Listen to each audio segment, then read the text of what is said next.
Pendidikan keterampilan hidup sehat merupakan suatu pendekatan dalam meningkatkan kemampuan psikososial seseorang untuk memenuhi kebutuhan dan mengatasi masalah dalam kehidupan sehari-hari secara efektif yang meliputi keterampilan sosial, keterampilan berpikir, dan keterampilan emosional.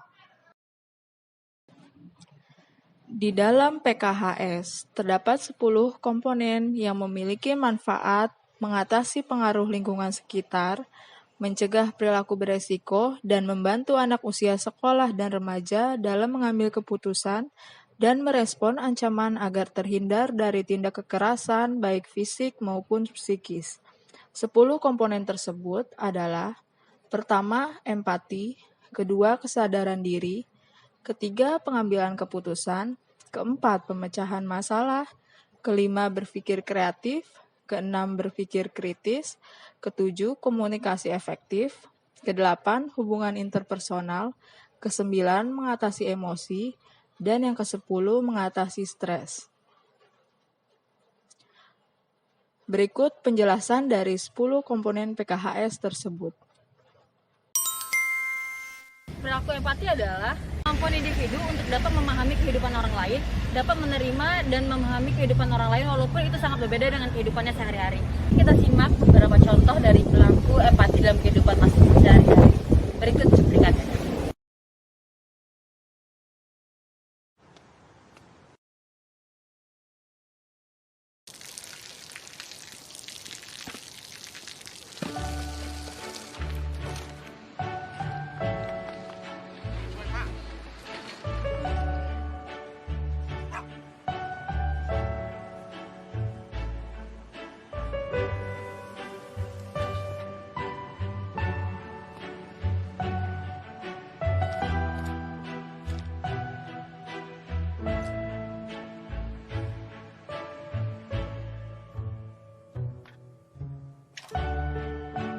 เขาจะได้อะไร ถ้าเขาทำแบบนี้ทุกวัน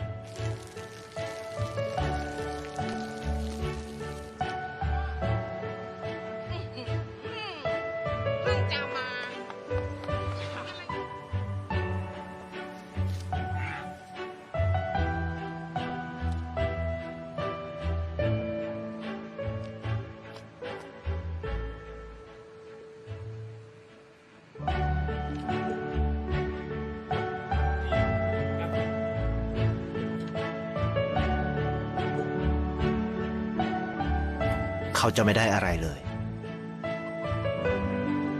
ไม่ได้รวยขึ้น ไม่ได้ออกทีวี ไม่มีใครรู้จัก ไม่ได้มีชื่อเสียงที่มากขึ้น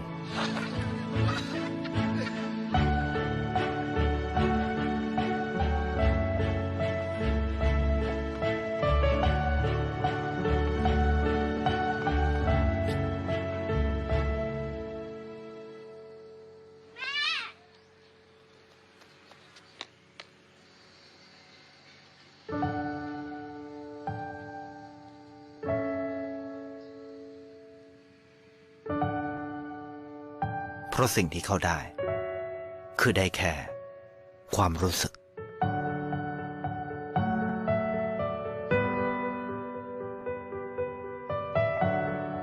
ได้เห็นความสุข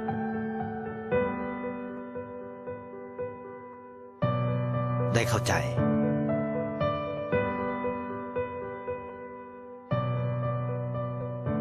ได้ความรักได้ในสิ่งที่เงินซื้อไม่ได้ได้โลกที่สวยงามกว่าเดิม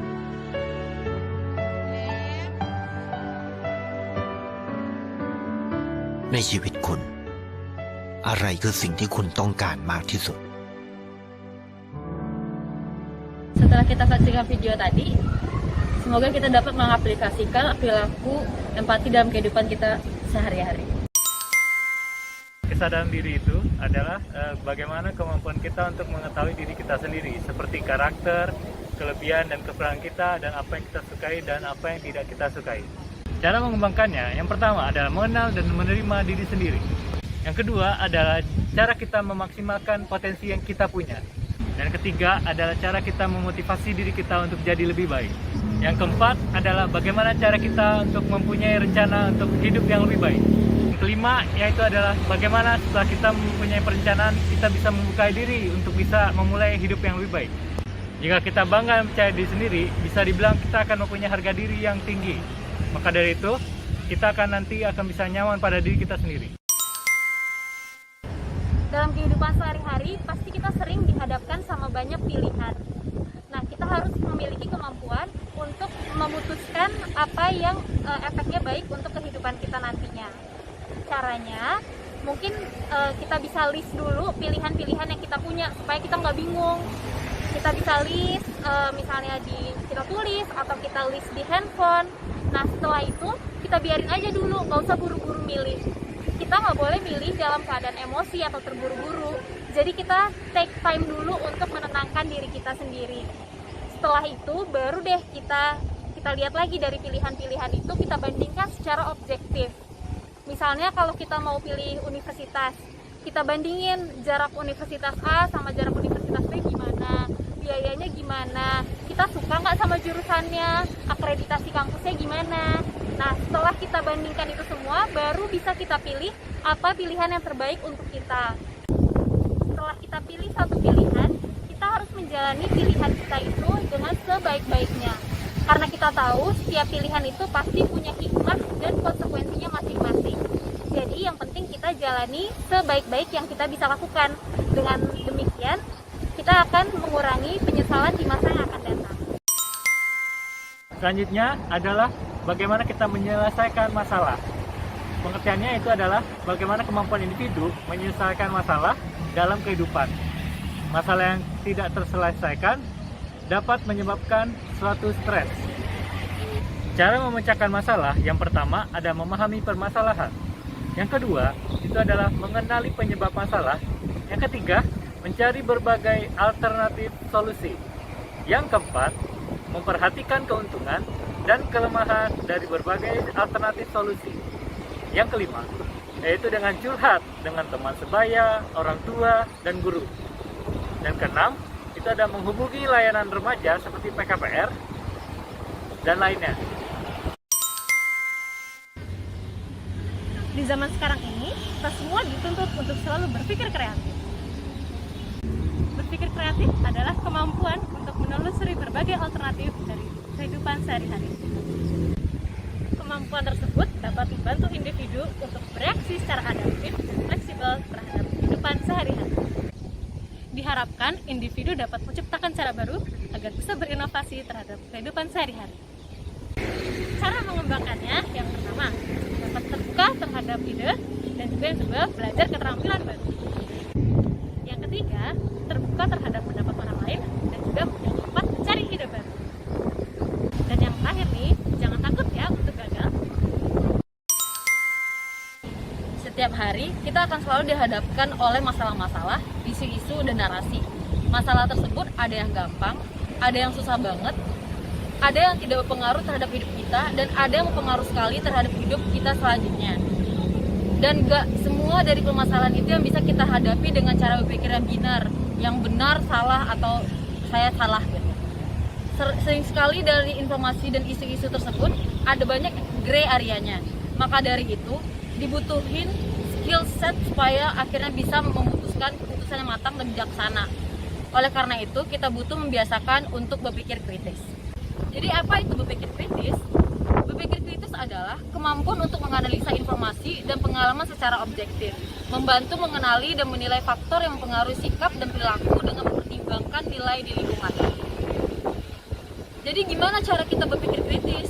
Berpikir kritis itu bisa yang pertama dengan cara berpikir objektif dan seadil mungkin. Yang kedua, itu menganalisa faktor yang terlibat. Yang ketiga, itu sadar atas kemungkinan adanya bias-bias. Yang keempat, mengidentifikasi argumen atau point of view lain berkaitan dengan isu-isu tersebut. Yang terakhir, itu evaluasi argumen apakah informasi itu valid atau tidak. Jadi kenapa kita butuh berpikir kritis? Yang pertama itu kebebasan dalam berpikir dan punya kepemilikan 100% atas keputusan kita. Yang kedua, percaya diri atas keputusan yang telah kita pilih karena kita sudah mereduksi bias yang kita miliki. Yang ketiga, menjadi lebih open-minded. Yang keempat, itu terhindar dari manipulasi atau penipuan dari informasi yang kita terima. Jadi komunikasi itu penting banget untuk kita terapkan sehari-hari, karena bisa membantu nggak hanya di lingkup sekolah atau karir aja nantinya, tapi juga untuk meningkatkan kualitas hubungan dan interaksi kita dengan orang-orang di sekitar kita. Nah, sebenarnya kita harus tahu dulu nih, komunikasi yang efektif itu yang gimana sih? Komunikasi yang efektif itu adalah kemampuan kita untuk menyatakan diri. Nah, kita menyatakan diri itu bisa secara verbal, itu dengan cara kita ngomong, atau secara non-verbal. Misalnya dari cara kita menunjukkan ekspresi, dari gerak-gerik tubuh kita.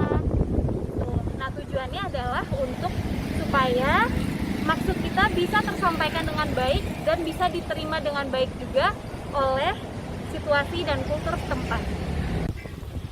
Kali ini kita sharing tentang komunikasi efektif. Komunikasi efektif itu penting banget untuk kita terapin karena bisa membantu kita gak hanya di lingkup sekolah atau karir aja nantinya, tapi juga untuk meningkatkan kualitas hubungan dan interaksi kita dengan orang-orang sekitar kita. Cara mengembangkan komunikasi efektif sebenarnya cukup mudah. Yang pertama, dari yang paling simpel dulu ya, itu adalah kontak mata. Jadi kita harus usahain kalau kita lagi ngobrol dengan orang, kita harus lakukan eye contact. Yang kedua, selalu terapin 5S di situasi apapun. 5S itu adalah singkatan dari senyum, salam, sapa, sopan, dan santun. Yang ketiga nih, kita harus menggunakan bahasa yang mudah dipahami oleh lawan bicara kita. Tujuannya supaya menghindari kesalahpahaman dan supaya orang yang menjadi lawan bicara kita itu ngerti sama apa yang kita omongin. Yang keempat adalah menjadi pendengar yang baik. Kita tahu komunikasi efektif itu adalah komunikasi yang ada timbal baliknya atau kita sebutnya komunikasi dua arah. Nah, gimana caranya menjadi pendengar yang baik? Pendengar yang baik itu adalah pendengar yang menghargai lawan bicaranya yang sedang bicara. Jadi kalau ada teman kita yang lagi ngomong, jangan kita potong pembicaraannya. Biarkan dia selesaikan dulu apa yang mau diomongin, baru kita kasih feedback. Nah, yang kedua, pendengar yang baik itu adalah pendengar yang bisa ngasih feedback yang baik. Nggak cuma masuk kuping kanan dan keluar kuping kiri. Tapi kita juga harus bisa memberi feedback yang baik dan positif dengan cara yang baik juga. Selanjutnya, kita juga harus bisa merefleksikan perasaan kita dengan cara yang baik, dengan cara yang santun dan menghargai orang lain. Selain itu, kita juga bisa memberikan penghargaan kepada lawan bicara kita dari hal-hal kecil seperti mengucapkan terima kasih atau ngasih pujian-pujian yang simpel. Hubungan interpersonal adalah kemampuan individu untuk berelasi dan berinteraksi secara positif dengan orang di lingkungan, lalu mampu untuk menjalani pertemanan dan mempertahankan pertemanan tersebut. Lalu ada berhubungan baik dengan anggota keluarga yang merupakan sumber support sosial yang penting. Cara untuk meningkatkan hubungan interpersonal yaitu ada yang pertama adalah bagaimana kita selalu bisa tersenyum. Yang kedua, itu adalah bisa menghargai orang lain. Yang ketiga, memandang sisi positif pada diri orang lain. Yang keempat, yaitu bagaimana kita menerima pendapat orang lain. Yang kelima adalah memberikan perhatian. Yang keenam, yaitu bagaimana kita menjadi pendengar yang baik. Yang ketujuh, memiliki selera humor. Yang kedelapan, yaitu bagaimana kita memiliki rasa empati kepada orang lain. Yang kesembilan, yaitu adalah mudah beradaptasi dengan lingkungan kita. Yang terakhir adalah 5S, senyum, sapa, salam, sopan, santun. Pernah nggak sih kalian ngerasa emosi kalian tuh gampang berubah-ubah? Misal pagi hari kalian bangun ngerasa happy banget, begitu kalian sampai sekolah tiba-tiba ada hal sepele yang bikin kalian kesel banget, terus kalian marah-marahin teman kalian. Sampai rumah pun kalian juga ikut marah-marahin orang tua dan adik kalian. Sebenarnya emosi pada masa remaja itu gampang berubah-ubah, cenderung tidak stabil dan tidak menentu. Mungkin pasti pernah dong kalian merasa galau, pernah merasa sedih. Wajar nggak sih sebenarnya kita merasakan semua emosi itu? Wajar banget. Tapi kita harus tahu gimana sih cara kita mengendalikan emosi kita agar tidak merugikan orang lain dan juga diri sendiri. Tentunya karena emosi itu juga dapat mempengaruhi perilaku kita semua. Jadi gimana sih caranya? Pertama, kalian kalian harus tahu dulu apa sih pengendalian emosi itu. Pengendalian emosi adalah suatu kemampuan untuk meredam gejolak emosi agar tersalurkan ke dalam hal yang lebih baik dan positif. Emang kenapa sih kita harus mengendalikan emosi? Pada usia remaja itu kita masih emosional, sehingga kita perlu mengendalikan diri dan emosi agar mampu menghadapi situasi dengan benar. Soalnya kalau kalian udah bisa mengendalikannya, nanti kalian jadi mudah marah, agresif, dan mudah tersinggung loh. Enak kan? Makanya ada beberapa tips nih untuk membantu kita dalam mengendalikan emosi. Jadi, emosi pada remaja itu adalah hal yang wajar. Remaja boleh kok sedih, marah, dan juga kesel. Itu semua adalah bentuk penyaluran emosi. Harus diingat nih, penyaluran emosi tersebut tidak boleh sampai merugikan diri sendiri dan juga orang lain ya. Yang pertama, coba deh kalian kenali perasaan kalian. Apa kalian mungkin lagi sedih, lagi marah, lagi takut, atau yang lainnya. Yang kedua, coba untuk mengerti apa yang menyebabkan perasaan tersebut. Mungkin kalian habis berantem sama teman kalian, atau kalian habis dimarahin sama guru kalian. Yang ketiga, perhatikan apa yang biasa kalian lakukan terhadap diri sendiri dan orang lain ketika mengalami hal tersebut. Yang keempat nih, coba cari cara positif untuk mengatasi masalah tersebut. Misal, kalian suka nulis puisi, coba tuangkan perasaan kalian ke dalam bentuk tulisan. Kalau misal kalian tidak puas dengan hasilnya, kalian bisa banget cari cara lain. Misal, cerita ke orang tua atau ke guru BP kalian. Bagaimana sih cara mengendalikan stres? Sebenarnya, rasa stres itu wajar banget kita alami, dan itu akan naik turun terus sepanjang kehidupan kita. Karena sehari-harinya kita terpapar sama yang namanya stresor. Stresor itu apa sih? Stresor adalah setiap hal yang bisa bikin kita merasa kurang nyaman, apapun itu bentuknya. Nah, kadang stresor ini bisa aja loh nggak kita sadari. Contohnya dari hal sekecil macet. Kalau macet itu bikin kita nggak nyaman, takut telat. Nah, itu udah bisa kita kategorikan sebagai stresor. Jadi, kita sebisa mungkin persiapkan diri dengan maksimal untuk semua hal yang bisa jadi stresor. Misalnya ujian. Jangan sampai deh menjelang ujian kita kurang persiapan, terus malah belajar pakai SKS atau sistem kebut semalam. Biarpun yang namanya ujian, bisa aja kita tetap deg-degan. Tapi kalau kita udah cicil belajar dari jauh-jauh hari, stres yang kita alamin pasti jauh berkurang. Terus misalnya kasus macet tadi. Yang namanya macet sih pasti bikin bete ya. Tapi kalau kita berangkatnya lebih awal, nggak mepet, pasti kita tetap tenang walaupun macet. Karena kita tahu kita nggak akan telat. Tahu nggak sih, kesehatan mental dan kesehatan fisik itu erat banget kaitannya. Kalau kita banyak pikiran, itu bisa banget bawa berbagai macam penyakit ke tubuh kita. Begitu juga sebaliknya. Kalau badan kita lagi nggak fit, kondisi mental kita bisa juga jadi ikut nggak kondusif. Nah, cara jaga kesehatan, pasti teman-teman udah tahu semua sih. Yang pertama, makan makanan bergizi seimbang, terus olahraga yang teratur, dan istirahat yang cukup sesuai kebutuhan. Jangan lupa juga untuk jaga kebersihan diri dan lingkungan di sekitar kita. Percaya deh, segala sesuatu pasti ada hikmahnya, sekecil apapun itu. Kalau kita udah berupaya maksimal, udah berdoa, tapi masih aja terjadi sesuatu yang gak sesuai sama yang kita inginkan, berarti itu udah di luar kuasa kita. Kita harus bisa nerima itu dan jadikan aja pembelajaran untuk selanjutnya supaya lebih baik. Nah, kalau kita lagi bete, buat balikin mood lagi, bawa aja bersantai bentar. Lakuin sesuatu yang kita senangin, atau bisa juga curhat sama orang lain.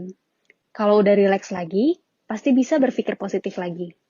Saya punya nih 3 tips buat teman-teman untuk mengatasi rasa stres yang terjadi sehari-hari. Yang pertama, be prepared. 2, jaga kesehatan tubuh. Yang ketiga, berpikir positif. Dari topik yang telah kita bahas tadi, 10 komponen PKHS ini sangat penting untuk kita miliki agar dapat mengatasi permasalahan dalam kehidupan sehari-hari. Dapat disimpulkan, pesan singkat dalam pembahasan kali ini yaitu, jadilah seperti pohon yang terus berkembang dan berbuah atau menghasilkan, serta berguna bagi sekitar.